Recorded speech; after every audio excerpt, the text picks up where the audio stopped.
সাধারণ শিক্ষার্থীরা খুলনা প্রকৌশল ও প্রযুক্তি বিশ্ববিদ্যালয়ের প্রশাসনের অনৈতিক, পক্ষপাত দুষ্ট এবং দমনমূলক আচরণের বিরুদ্ধে গভীর উদ্বেগ ও ক্ষোভ প্রকাশ করছি। 18 ফেব্রুয়ারি 2025-এ কুয়েট ক্যাম্পাসে স্থানীয় ছাত্রদল ও বিএনপিপন্থী সন্ত্রাসীদের সশস্ত্র হামলায় শতাধিক শিক্ষার্থী আহত হন। সাধারণ শিক্ষার্থীদের ছাত্র রাজনীতি মুক্ত নিরাপদ ক্যাম্পাসের দাবির বিপরীতে শিক্ষাঙ্গনের অভ্যন্তরে এমন বর্বরচিত সন্ত্রাসী কর্মকাণ্ডের নিন্দা জানাতে না জানাতেই আমরা দেখতে পাই প্রায় 2 মাস পর কুয়েট প্রশাসনের সহযোগিতায় নিরপরাধ আন্দোলনকারী সাধারণ শিক্ষার্থীদের নাম ব্যবহার করে 22 জনের বিরুদ্ধে উদ্দেশ্য প্রণোদিত, ভিত্তিহীন ও রাজনৈতিক উদ্দেশ্যপ্রসূত মিথ্যা মামলা দায়ের করা হয়েছে। এই হামলার প্রকৃত তদন্ত সম্পন্ন না হওয়া এবং অপরাধীদের যথাযথভাবে চিহ্নিত না করেই কিভাবে আন্দোলনরত নিরীহ শিক্ষার্থীদের নাম মামলায় অন্তর্ভুক্ত করা হলো তা আমাদের মাঝে বিস্ময়ের উদ্রেক করে এবং বিষয়টি অত্যন্ত উদ্বেগজনক। বলাই বাহুল্য, কুয়েট প্রশাসনের ভূমিকা অত্যন্ত প্রশ্নবিদ্ধ। আমরা স্পষ্ট করে বলতে চাই, এই প্রক্রিয়াটি কুয়েট প্রশাসন ও তদন্ত কমিটির নিষ্ক্রিয়তা, ব্যর্থতা ও পক্ষপাতিত্বের প্রতিফলন। আমরা আরও জানতে পেরেছি যে আন্দোলন দমন করার লক্ষ্যে প্রশাসন একের পর এক দমনমূলক পদক্ষেপ গ্রহণ করেছে।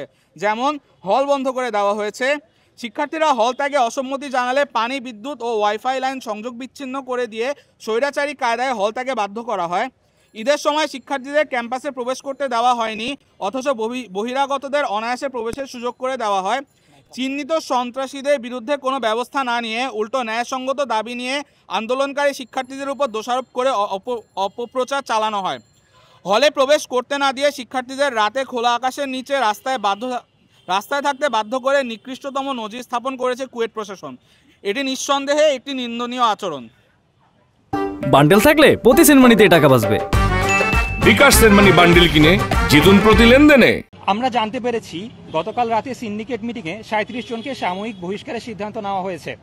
নিরাপদ ছাত্র রাজনীতি মুক্ত ক্যাম্পাসের দাবিতে শান্তিপূর্ণ আন্দোলনকারী কোনো নিরাপরাধ শিক্ষার্থীকে আন্দোলন দমনের লক্ষ্যে বহিষ্কার করা কোনোভাবেই কাম্য নয়। আমরা বুয়েট শিক্ষার্থীরা কুয়েটের সাধারণ শিক্ষার্থীদের ন্যায্য আন্দোলনের পাশে আছি এবং এই মিথ্যা মামলা অবিলম্বে প্রত্যাহার, প্রকৃত দোষীদের বিচার, কুয়েট ভিসি ও কুয়েট প্রশাসনের বিতর্কিত ও নেতিবাচক ভূমিকার কঠোর জবাবদিহিতা নিশ্চিতের জোর দাবি জানাচ্ছি। আমরা স্পষ্ট করে জানাতে চাই, আমরা এই প্রশাসনের বিরুদ্ধে, আমরা এই অন্যায়ের বিরুদ্ধে আমরা আমাদের কুয়েটিয়ানের ভাই বোনদের পাশে আছি। অনতিবিলম্বে কুয়েট প্রশাসন কর্তৃক যথোপযুক্ত পদক্ষেপ গ্রহণ করা না হলে এদেশের ছাত্র সমাজ কঠোর আন্দোলনে যেতে বাধ্য হবে। এ ব্যাপারে সরকারের সংশ্লিষ্ট কর্তৃপক্ষের সহযোগিতা কামনা করছি। ধন্যবাদ।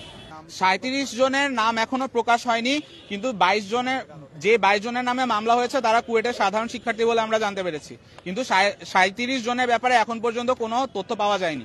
আমরা কুয়েটের আন্দোলনের সাথে একমত।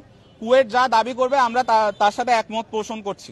তাদের সাথে আমাদের যোগাযোগ রয়েছে এবং দরকার হলে আমরা আবার তাদের জন্য দাঁড়াতে এবং প্রেস ব্রিফিং করতে বা দরকার হলে আন্দোলন করতেও রাজি আছি।